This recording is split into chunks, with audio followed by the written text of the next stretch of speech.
Allez, salut à tous et bienvenue pour cette vidéo. On se retrouve avec la Genesis, la console US, avec cette sortie RCA. Et on va donc jouer à Sonic, premier du nom, sur cette console, pour voir ce qu'il en était dans les années 91.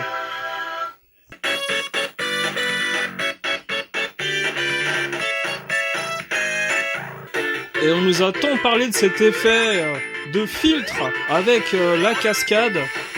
Alors on va regarder à l'écran ce qu'il en est. On va pouvoir tester sur le matos d'origine.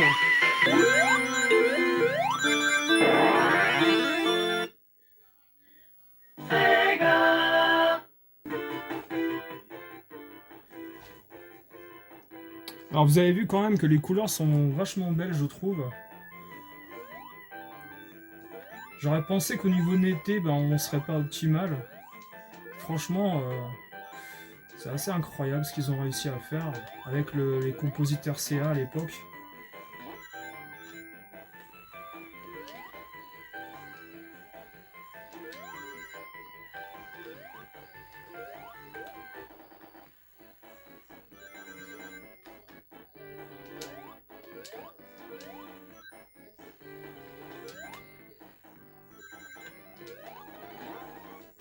J'ai récupéré une console d'une famille dans le Kansas aux États-Unis qui s'en servait plus depuis plus de 25-30 ans, ils m'ont dit. Et franchement, je l'ai ouverte. Alors j'ai trouvé 2-3 morceaux de toile d'araignée pour vous dire au niveau de derrière la manette. Et puis à l'entrée, on va dire, du périphérique de la sortie alimentation. J'ai nettoyé ça. Il y avait cette fameuse poussière, vous savez, de grenier là. Un peu de la suie, humidité, tout ça. Ah, incroyable. Incroyable le filtre là. Il y a un effet, je sais pas si vous le voyez, il y a un effet rainbow. Avec arc-en-ciel. C'est magnifique. Magnifique cet effet. Alors j'espère qu'à l'image, voilà, vous voyez cet effet comme je le vois.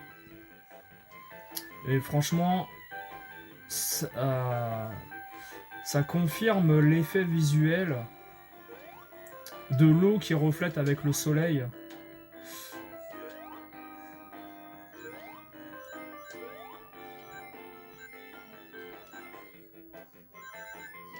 Après, je suis assez étonné en fait de la qualité des couleurs avec cette sortie RCA.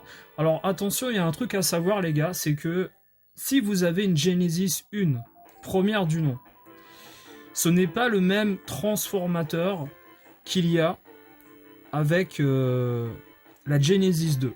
C'est-à-dire qu'il ne faut absolument pas utiliser un transfo PAL qui a du 10 volts.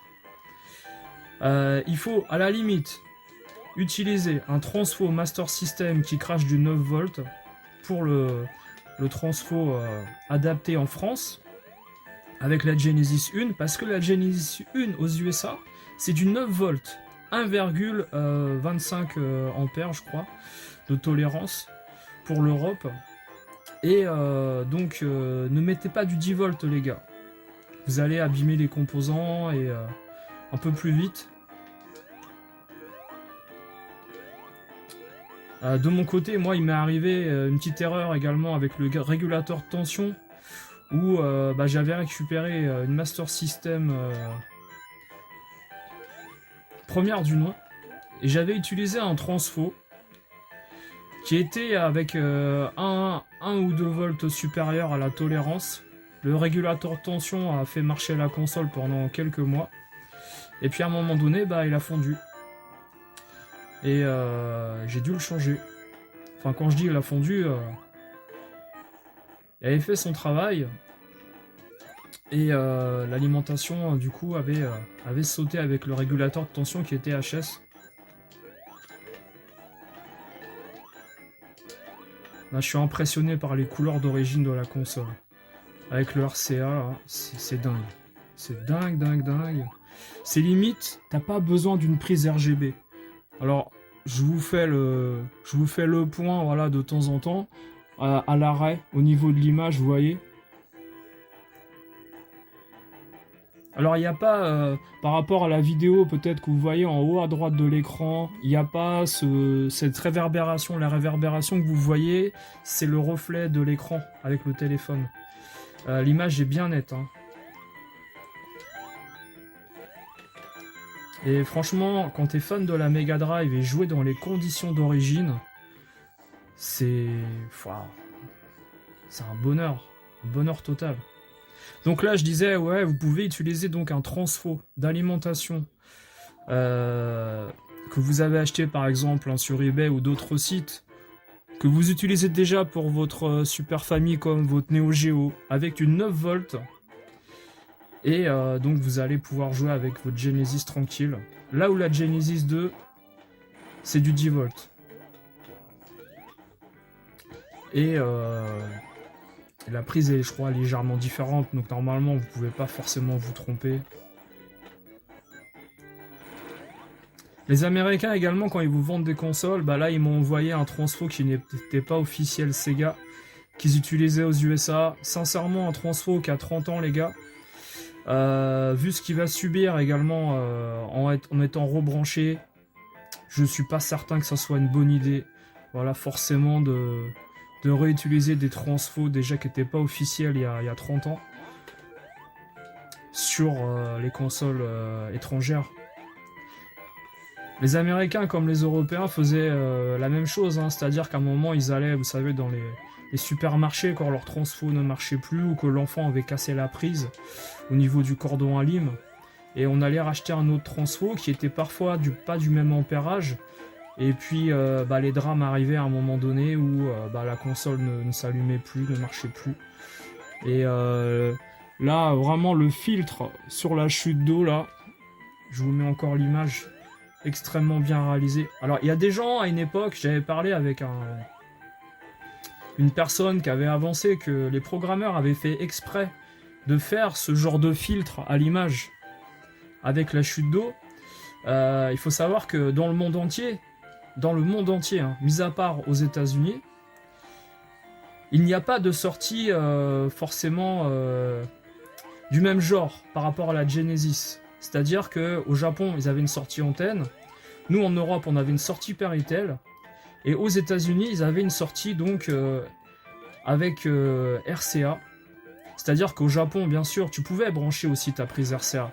Mais à la base, au Japon, ils jouaient avec les prises antennes au début, livrées avec la console.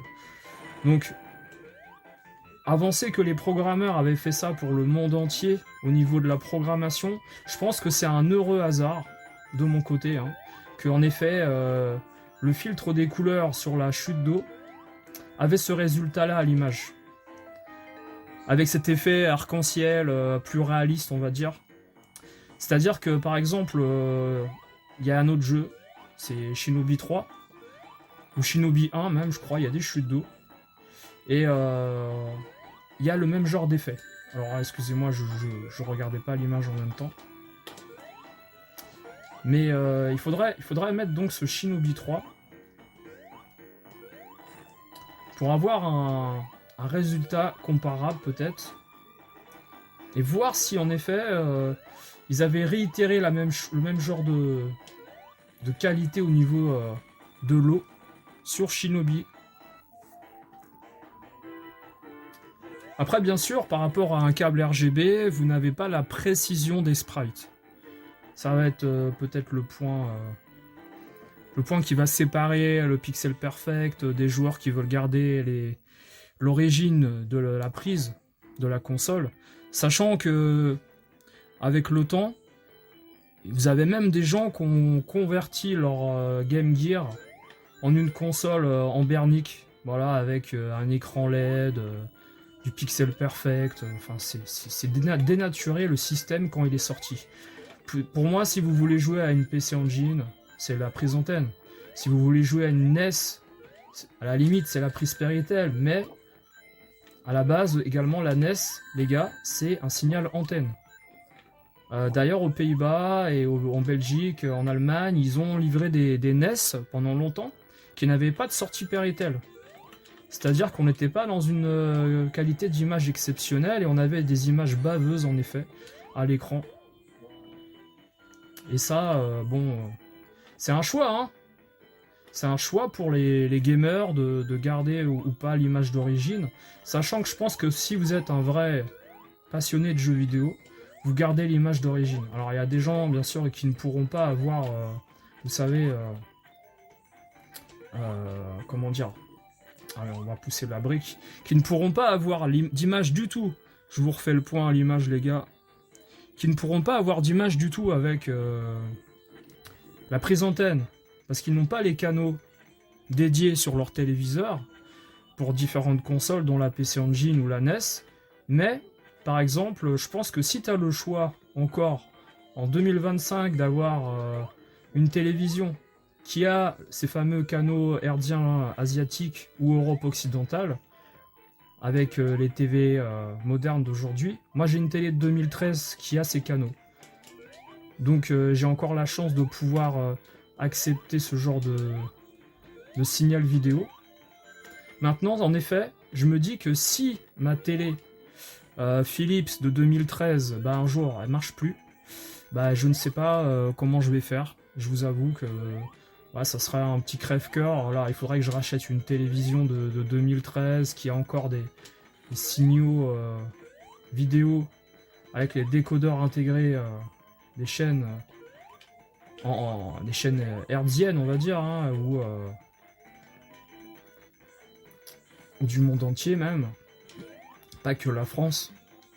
Sachant que les télés d'aujourd'hui n'ont même plus de décodeur TNT, vu que bah, vous savez tous que la TNT, ça passe par la fibre, c'est plus analogique. Enfin, les signaux de la TNT. On a enlevé toutes les antennes des télévisions, des maisons, des bâtiments. Et on commence à enterrer également les lignes téléphoniques, ou carrément les enlever, vu que ça passe par la fibre. Après, pour ce niveau 2 là, dans ce paysage un peu, comment dire, basé sur la mythologie grecque, etc., il n'y a pas forcément d'effet visuel. On est plus dans le monde du feu et de la pierre. On n'est pas dans le monde de l'eau où justement, à un moment donné, on doit respirer sous l'eau, même dans Sonic 2 ou dans d'autres titres. Oh, une petite chute d'eau. Et chute d'eau, et chute de feu, pardon.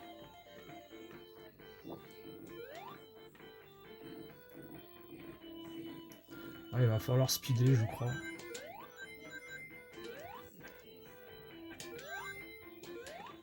Le feu, il met un peu de temps à arriver d'ailleurs, il est pas très rapide. Il a mis du temps à venir. Hein. Alors c'est vrai que graphiquement, par rapport à d'autres jeux qui sont arrivés après, comme d'ailleurs, pour Noël 91, on a Quackshot. Les graphismes ont été quand même supérieurs au niveau des détails, même si on reste quand même dans l'esprit un peu bricasse, un peu carré.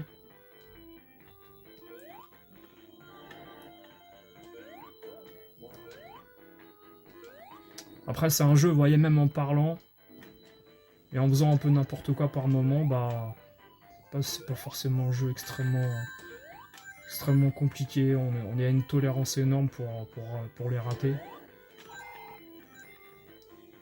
C'est marrant parce que ce jeu-là, t'as beau l'avoir terminé des centaines de fois, je prends toujours plaisir à y rejouer en fait. Et pourquoi les enfants adoraient ce jeu-là également, c'est parce que c'était pas un jeu difficile. Et tu pouvais en effet te faire toucher, c'était pas important, c'était pas grave.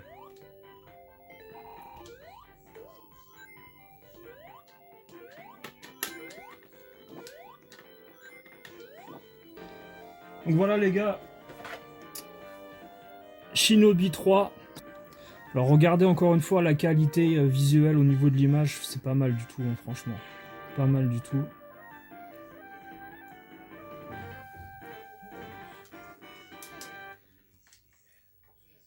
Après, on est en mono au niveau de la sortie audio.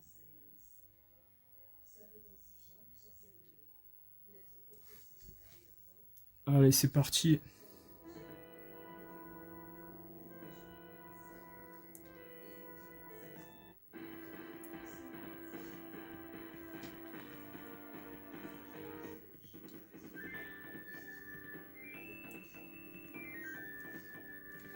Ah ouais. J'essaye de monter le volume avec la télécommande de l'autre télé. Ça va être compliqué.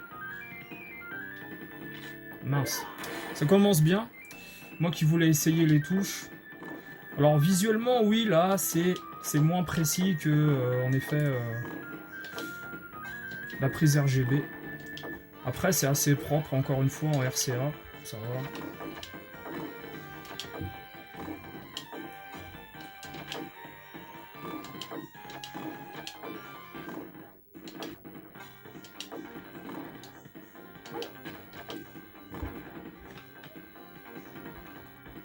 Alors c'est une manette que j'ai nettoyée, que je viens de recevoir également. Elle marche assez bien. Alors c'est sûr qu'elle n'a pas marché depuis longtemps, donc j'ai nettoyé les connecteurs. Bon, on s'en sort bien, ça va.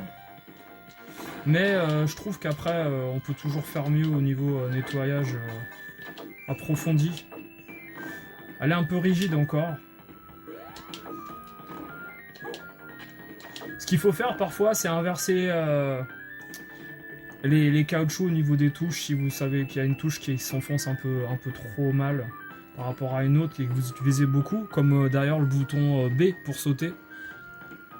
Et vous pouvez inverser également le positionnement des caoutchoucs sur les directions droite et gauche et haut et bas inversés.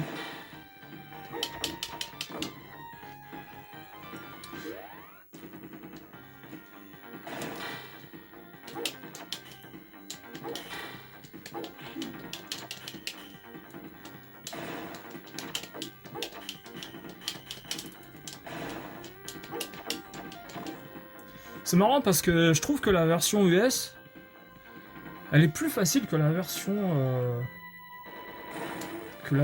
PAL. C'est ça, c'est bizarre. Ou alors c'est le fait que j'ai mis en normal. Peut-être que je jouais en expert avant, je sais pas.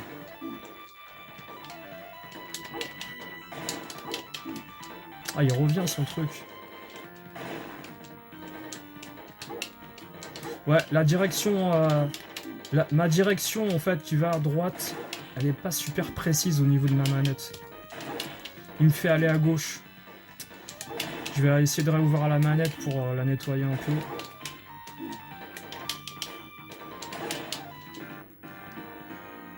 Bon, là c'était à la va-vite, hein, mais la manette a tendance à aller à gauche. Alors on va voir les premières chutes d'eau, les gars.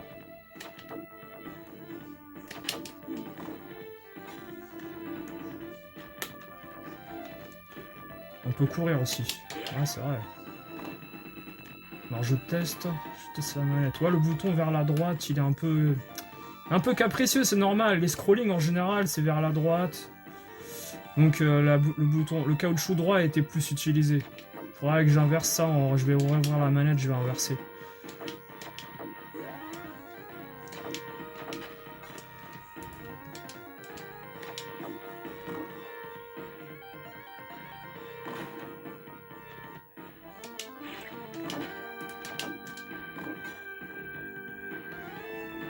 Ouais, clairement, la version US, je sais pas, je la trouve beaucoup plus facile. Alors pour le moment, il n'y a pas eu... Ah, il y a de l'eau, ça y est, voilà. On y est dans l'eau. Alors, qu'est-ce que vous en pensez? Ça fait du vert, ça fait comme s'il y avait des émeraudes, en fait. Il y a ce côté transparence où on passe derrière la chute d'eau, qui existe également dans Great Circus Mickey. Du côté de la version de Genesis, hein, qui est franchement c'est un des plus beaux jeux de la Genesis, la Mega Drive, Great Circus Mickey. qui est l'adaptation de Magical Quest 2 là, de la Super Famicom en fait. On va arrêter de faire n'importe quoi, ça serait bien.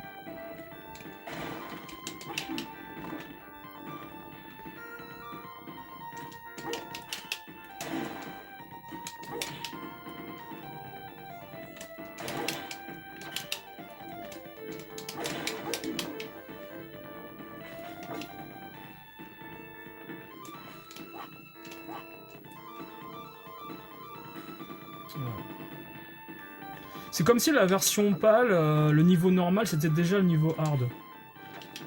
Parce que vous avez vu, dans les options, il y a un niveau very hard, je crois. Après, bien sûr, ça, c'est mes souvenirs. Hein. Mais déjà, au niveau de la barre d'énergie, il y a beaucoup. Il y a une tolérance beaucoup plus grande par rapport à la version PAL, j'ai l'impression.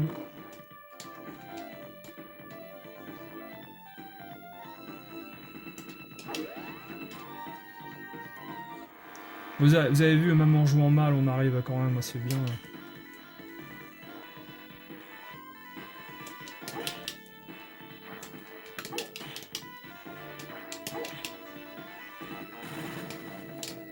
Ouais.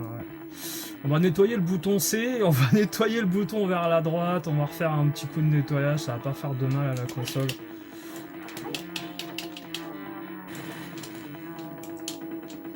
Incroyable. Incroyable, le double saut ne marche plus. On va chercher à comprendre.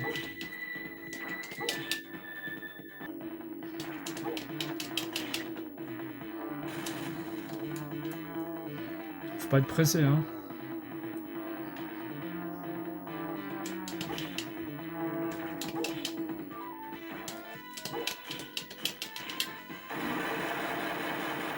Vous avez vu, hein, même, je vous dis...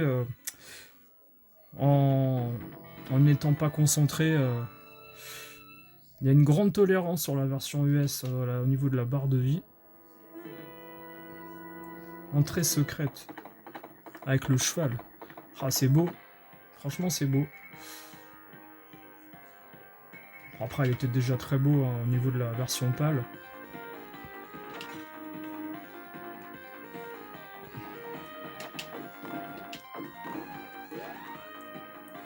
Moi, c'est la phase en espèce d'overboard au-dessus de la mer que je kiffe pas trop. Je trouve un peu... Ah ouais, il y a une grande tolérance. Parce que je me souviens que même quand on devait se prendre, vous savez, les haies, j'ai l'impression qu'en 50 Hz, il y a des moments, ça a été comment dire, rapproché. On va voir. Hein. On avait moins le temps de sauter. Alors c'est peut-être justement parce que le jeu réagit moins bien en 50 Hz. Alors, j'essaye de me poser des questions pour essayer de comprendre voilà, exactement. Ah, j'ai raté une vie. Bon, c'est pas grave.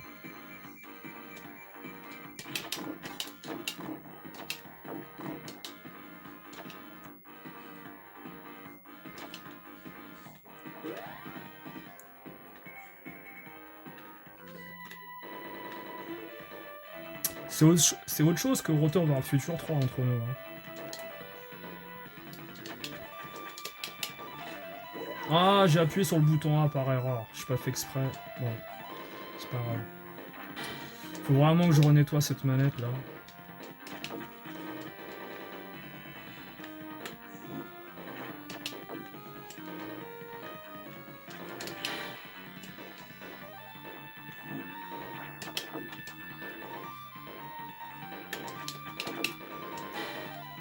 Heureusement que je m'en souviens un peu quand même. Hein.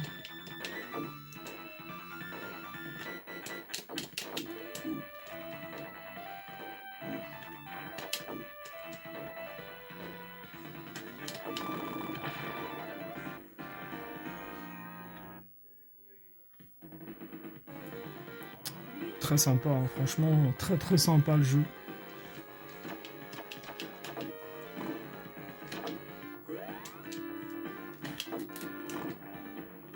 Ça fait penser un peu à Star Wars. Le niveau qu'il y a dehors, après dans la forêt, ça, franchement, je kiffe aussi par contre. Ça me fait penser parfois Un épisode d'X-Files là où t'as une navette qui s'est écrasée. Avec l'armée qui est là pour protéger.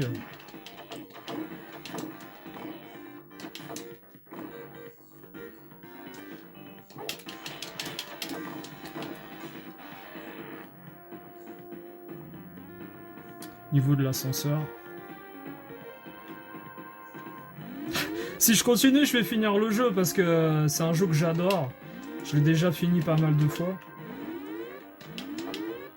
Voilà, la manette a tendance à pas aller dans la bonne direction. Vous avez vu, c'est vraiment...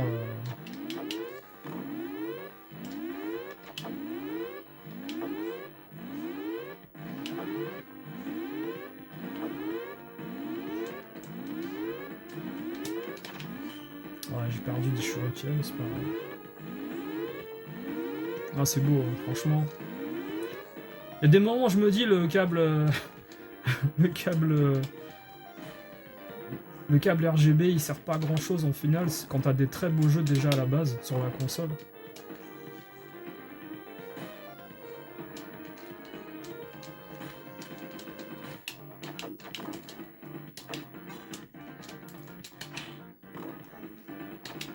Ah, j'ai raté les caisses, je sais pas ce qu'il y avait dedans.